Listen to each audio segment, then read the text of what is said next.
Purchase your tracks today. Doctor Bhimrao Ambedkar की जयंती तिथि पर आप सभी लोगों का स्वागत है।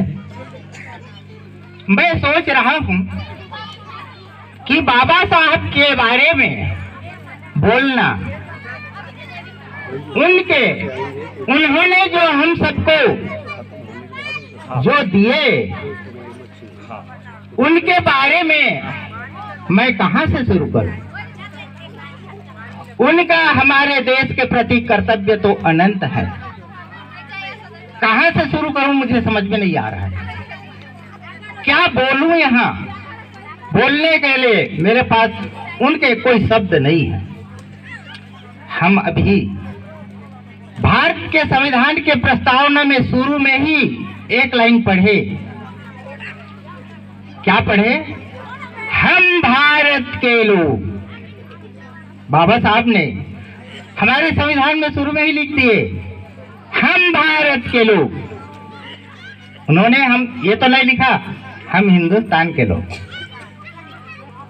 बाबा साहब ने बहुत ही सोच विचार करके संविधान का शुरू में ही लिख दिए कि हम भारत के लोग। भारत, इंडिया मीन भारत या इंडिया, हिंदुस्तान उन्होंने नहीं लिखा। इसका बहुत बड़ा कारण है। और आज हम किसको कहूंगा, मेरे को ही बोलूंगा, आज हम अपने भारत को एक हिंदू राष्ट्र बनाने की मांग करते हैं, कोशिश कर रहे हैं। क्या ये सही है? अगर मैं हिंदू हूं, आज मैं हिंदू धर्म से आता हूं, मेरा जन्म हिंदू धर्म में हुआ है, मैं मांग करूंगा कि भारत को एक हिंदू राष्ट्र बनाया जाए। हमारे भारत में अनेक धर्म के लोग निवास करते हैं, अनेक पंथ को मानने वाले निवास करते हैं। उन्होंने भी मुस्लिम समुदाय के लोग कहे कि भारत को हम मुस्लिम राष्ट्र बनाएं। हिंदू बोलेगा हिंदू राष्ट्र बनाए, मुस्लिम बोलेगा मुस्लिम राष्ट्र बनाए, ईसाई बोलेगा कि ईसाई राष्ट्र बनाए, बौद्ध बोलेगा कि बौद्ध राष्ट्र बनाए, सिख बोलेंगे कि सिख राष्ट्र बनाए। कि एक देश को धर्म के अनुसार, धर्म के अंतर्गत हम राष्ट्र बनाना चाहते हैं। क्या यह उचित लगता है आप लोगों को? मैं अपने व्यक्तिगत विचार करता हूं कि मेरे को तो उचित नहीं लगता। भारत को भारत ही रहने दिया जाए, संवैधानिक राष्ट्र बनाया जाए। साथियों, हम कहते हैं, बार बार कहते हैं कि हमने पहली से लेकर के बीए, एमए तक पढ़े हैं, अनेक डिग्रियां प्राप्त की है। हम रामायण पढ़े, गीता पढ़े, महाभारत पढ़े, भागवत पढ़े, अनेक प्रकार के धार्मिक ग्रंथ पढ़े, बाइबिल पढ़े, कुरान पढ़े। लेकिन हम भारत में रहते हैं, जिसे पढ़ना चाहिए, क्या हम उसे आज खोलकर भी देखे हैं? क्या हमारे घर में है? मैं अनेक जगह ऐसा बोलता हूं संविधान के विषय में, लेकिन मैंने काफी सोचने के बाद ये महसूस किया, मेरे घर में मैं संविधान रखा हूं, संविधान का पुस्तक मेरे घर में है, मैं रखा हूं। लेकिन संविधान को मैं एक शिक्षक, प्रधान पाठक होते हुए भी संविधान पढ़ा, लेकिन जो मेरे को चाहिए, मैं समझना चाहता था, वैसा नहीं समझ पाया, पढ़ने के बावजूद भी। तो फिर हमारे जो ग्रामीण इलाका में कम पढ़ा लिखा माताएं, बहनों और भाइयों निवास करते हैं, क्या संविधान पुस्तक खरीद के अपने घर में रखकर पढ़ना चाहे, फिर भी क्या उनके समझ में आएगा कि क्या लिखा है? तो इसका उपाय है, हमारे समाज में अनेक अच्छा पढ़ा लिखा विद्वान मौजूद हैं, वे संविधान को पढ़ करके, समझ करके, ऐसे संगोष्ठी आयोजित करके हमारे ग्रामीण भाइयों को बताना चाहिए। नहीं तो संविधान पढ़ने के बावजूद भी वो समझ नहीं पाएंगे। देखिए, हम सिर्फ अपने अधिकार की बात करते हैं। हमको शासन द्वारा ये चाहिए, वो चाहिए, हम अपने केवल अधिकार की बात करते हैं। लेकिन अधिकार के साथ साथ संविधान में हमारे बाबा साहब ने हमारे कुछ कर्तव्य भी लिख कर गए हैं। हम केवल मांगना जानते हैं, अपने अधिकार को बोलना जानते हैं। हम कभी भी अपने कर्तव्य को नहीं बोलते कि हमारा भी अपने देश के प्रति कुछ कर्तव्य है। क्या हम उसको तहे दिल से फॉलो करते हैं? हमारे ग्रामीण इलाके के हम सब, हमारे त्यागी साहब माननीय सम्माननीय यहाँ मौजूद हैं। मैं सच्चाई बात बोल रहा हूँ। आज हमारे ग्रामीण इलाका के अनपढ़ को तो छोड़िए, पढ़े लिखे भी पुलिस का वर्दी पहने हुए कर्मचारियों को देखते हैं, डरते हैं, दूर भागते हैं, उनके पास नहीं आते। क्या ये उचित है? नहीं। कौन लोग डरते हैं? जो अपने कर्तव्य का पालन नहीं करते। नहीं तो उनका हमको सम्मान करना चाहिए, उनका सहयोग करना चाहिए। वो जो खोजते हैं उन्हें हमको बताना चाहिए, वो हमारे रक्षक हैं।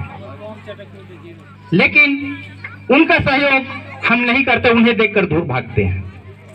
ये अच्छी बात नहीं है साथियों। ये तो थोड़ा सा संविधान के बारे में है। यदि बोलना चाहें तो सूर्य डूब जाएगा, खत्म नहीं होगा बात। थोड़ा सा संक्षिप्त में मैं हमारा जो इतिहास है उसे बताना चाहूंगा। थोड़ा सा कृपया आप गौर से सुनिएगा। हमारे देश में इतिहास के अनुसार दो तरह के लोग थे, दो प्रकार के। एक थे आर्य और दूसरा अनार्य। आर्य और अनार्य। आर्य को हमारे जो पुराने इतिहास में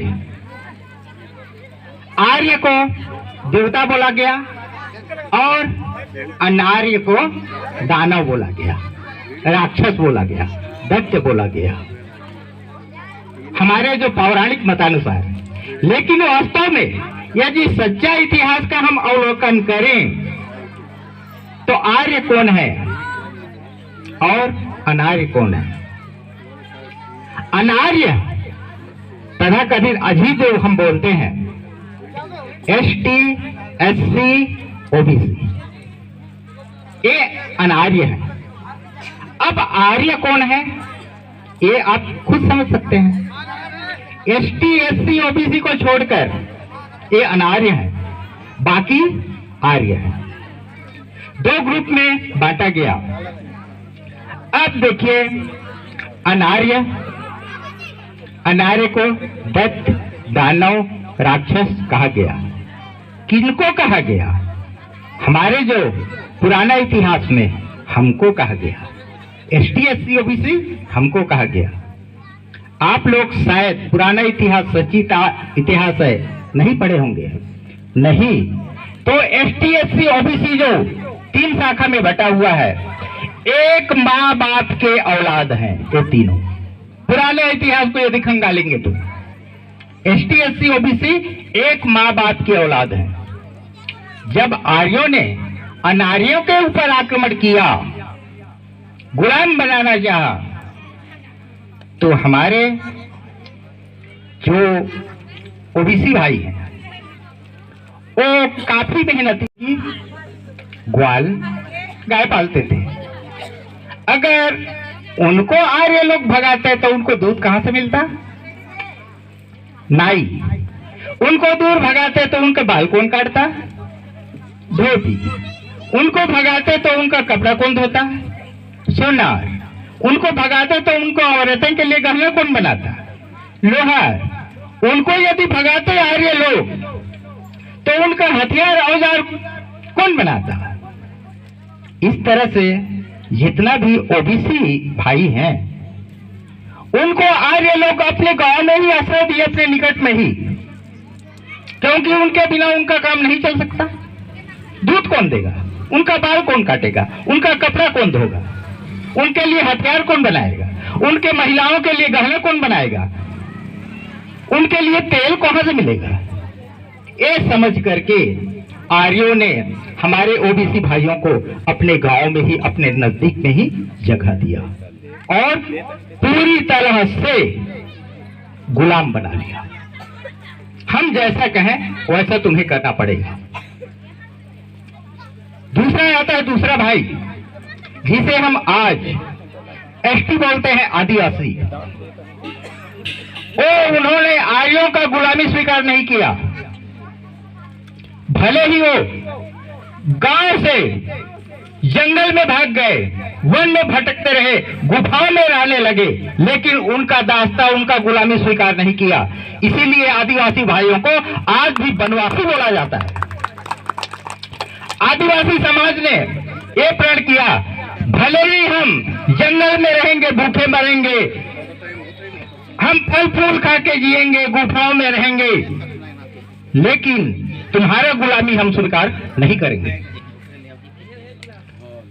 वो है हमारे हिम्मत वाले साहसी वनवासी आदिवासी एसटी भाई।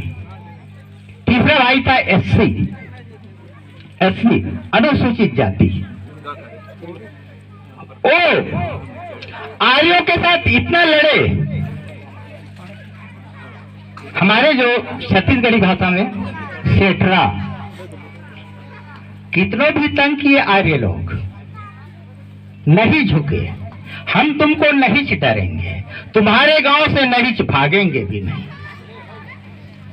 जिसको सेठरा मार के देखे, इसलिए उनको गांव से बाहर उनको रहने दिया गया, क्योंकि वो गांव से भागे नहीं। मार पीट खा के, दुनिया भर के जुल्म सह के वहीं रहे, लेकिन फिर भी बोले कि तुम्हारा गुलामी हम नहीं करेंगे, तुम्हारा गुलाम बनकर नहीं रहेंगे। तब उनको जिस तालाब में भैंस, कुत्ता, गाय, जो पशु पानी पी सकता था, उसे भी पीने के लिए वंचित कर दिया गया एससी समाज को। कौन किया? आर्य समाज के लोग। पशुओं से ही बदतर जिंदगी उनके लिए दिया गया। यदि कभी आर्य घर से निकलते थे और एससी का मुख देख लिए तो 3 बार नहाते थे। एससी लोगों को कितना प्रताड़ित किए साथियों, पुराने इतिहास को पढ़ेंगे तो मालूम होगा। एससी लोगों के गले में घड़ा बांध दिया गया ताकि जमीन में थूकने का भी अधिकार नहीं। पीछे झाड़ू बांध दिया गया ताकि चले तो उसका पांव का चिन्ह मत पड़े। छुआछूत से इतना ग्रसित कर दिए कि उनका जीना मुश्किल हो गया, लेकिन उनका दास्ता स्वीकार नहीं किए। इतिहास तो भाइयों बहुत लंबी है, जितना खोदेंगे उतना निकलते जाएगा। लेकिन एक बात समझिए, मेरा सबसे बड़ा यही कथन है कि अभी के स्थिति में देखिए, हमारे जो अनार्यों को 6,745 जातियों में बांटा गया। क्यों बांटा गया? ताकि हम एक मत रहें, एक सलाह से मत रहें, अलग अलग मत रहें। अभी क्या होता है, अभी के समाज में हमें कोई नहीं लड़वाता। पहले लड़वाए वो अलग बात है, लेकिन अभी हम खुद अज्ञानतावश एक दूसरे से लड़ रहे हैं। क्यों लड़ रहे हैं? ओबीसी समाज के बोलते हैं, अभी भी ओबीसी समाज के बोलते हैं कि आदिवासी हमसे छोटे हैं, हम उनसे बड़े जात के हैं। आदिवासी क्या बोलता है एससी को कि हम एससी से बड़े जाति क्या है, वो एससी वर्ग हमसे छोटे हैं। उसी समय वो बोले, उसी को आज तक पकड़ के रखे हैं और आपस में भाई भाई ही लड़ रहे हैं, एक नहीं हो रहे हैं। हमें अज्ञानता के कारण ऐसा हो रहा है। अभी भी मैं सरल भाषा में बोलूं, कंवर जाति के आदमी बोलते हैं कि गोड़ छोटे हमारे से छोटे हैं। गोड़ जाति के बोलते हैं कि राठिया लोगों से हम बड़े हैं। राठिया लोग बोलते हैं कि उनसे हम बड़े हैं। उरांव लोग बोलते हैं कि राठिया और गोड़ लोगों से हम बड़े हैं। माझी लोग बोलते हैं कि हम राठिया से हम बड़े हैं। अपने को बड़े बड़े मानते जा रहे हैं। इन्हीं में आपस में, आदिवासियों में ही आपस में लड़ाई है। हमको कौन लड़वा रहा है? उनको दोष हम क्यों लगाए? हम आपस में ही भिड़े हुए हैं। एससी समाज के लोग, सतनामी लोग बोलते हैं कि चौहान समाज के लोग हमसे छोटे हैं, सारथी छोटे हैं। सारथी लोग बोलते हैं कि चौहान और सतनामी लोग हमसे छोटे हैं। अरे हम ही आपस में लड़ मर रहे हैं, तो किसको हम दोष लगाएं? ओबीसी समाज के अब व्यक्तित्व में भी ऐसी है, छोटे बड़े की भावना भी जीवित है। और हमको आर्यों को दोष लगाते हैं कि हमें लड़वा रहे।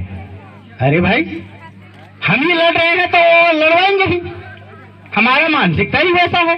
ऊंच नीच छुआछूत छोटे बड़े में हम भिड़े हुए हैं, वो लोग तो मजे से तमाशा देख रहे हैं। इसीलिए हम आगे नहीं बढ़ रहे हैं। कभी भी ब्राह्मणों में जाति देखेगा? कितने जाति के होते हैं ब्राह्मण? एक ही जाति होता है ब्राह्मण का। और हमारे एसटी में कितने जाति हैं, एससी में कितने जाति हैं, ओबीसी में कितने जाति हैं? बाबा साहब ने ठीक कहा है, पहला तो शिक्षित बनो, संगठित रहो और संघर्ष करो। साथियों, ये तीन शब्द का मायने बहुत गूढ़ है, अनंत है। अभी हम क्या कर रहे हैं? आदिवासी भाई क्या कर रहे हैं? संगठित नहीं हो रहे हैं, अपना संगठन बना रहे हैं। एससी समाज के लोग भी संगठित नहीं हो रहे हैं, संगठन बना रहे हैं। ओबीसी साथियों भी संगठित नहीं हो रहे हैं, संगठन बना रहे हैं। ओबीसी भाई अलग संगठन बनाए, एसटी भाई अलग संगठित बनाए, एससी भाई अलग संगठन बनाए। संगठन बना के नारा लगाते रहे, अलग अलग अपने अपने खेमा में बटे रहे। क्या फायदा? क्या होने वाला है? कुछ नहीं। बाबा साहब संगठन बनाओ नहीं बोले हैं, संगठित रहो ये बोले हैं। शब्द के मायने को समझिए आप।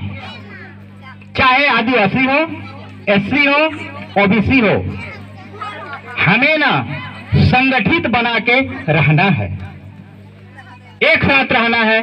तब हम हमारे जो विरुद्ध पार्टी के हैं उनको हम हरा पाएंगे। अगर हम ही 3 खेमा, 4 खेमा, 5 खेमा में बटे रहें तो अकेला चना भाट नहीं फोड़ सकता। हमें संगठित होना ही पड़ेगा, अपने कर्तव्य को हमको समझना ही पड़ेगा। भाइयों, अब किसे हम दोष लगाएं? अधिकतर तो हम छोटे बड़े जाति पाति धर्म में उलझे हुए हैं। इससे क्या मिलेगा हमको? हमारे भारत देश में कोई मुस्लिम धर्म मानता है, कोई हिंदू धर्म मानता है, कोई ईसाई धर्म मानता है, तो इसमें बात करके हमको क्या होने वाला है? कुछ नहीं होने वाला है। हमें अपने कर्तव्य को समझना चाहिए, तभी और संगठित रहना चाहिए। हमारा जो जनसंख्या है, थोड़ा सा आधा मिनट, हमारे देश में अभी जो आर्थिक सर्वेक्षण हो रहा है, आर्थिक सर्वेक्षण, गरीबी अमेरिका, कभी आप सुने हैं? ओबीसी भाइयों का जनगणना होता है कि हमारे भारत देश में ओबीसियों की जनसंख्या कितना है, एसटी की जनसंख्या कितना है, एससी की जनसंख्या कितना है। मेरे समझ से हमारे देश के भारत में ओबीसी भाइयों की जनसंख्या हमारे देश के कुल जनसंख्या में 52% है, 100 में 52। अगर ओबीसी भाई एकजुट हो जाए ना, तो इधर जितना भी एसटी, एससी या आर्य अनार्य जो भी बोलते हैं ना, सब एक तरफ हो जाए, फिर भी हम उनसे कमजोर ही पड़े। लेकिन वो खुद संगठित नहीं है। हमारे जो आदिवासी भाई 7.5% है, हमारे जो एससी भाई 12% है। और उनको आरक्षण के विषय में, हाँ, आरक्षण के विषय में बहुत तर्क वितर्क होता है। सोचिए, एक रोटी है 100%, और हमारे देश में ओबीसी भाई 52% है। क्या उनको 52% आरक्षण मिलता है? नहीं मिलता। कितना मिलता है? अभी 27 हुआ है। हमारे एसटी भाई, एससी भाई, सबका आरक्षण को मिला दिया जाए, नौकरी वाला आरक्षण पढ़ाई वाला आरक्षण को मिला दिया जाए तो 48% होता है।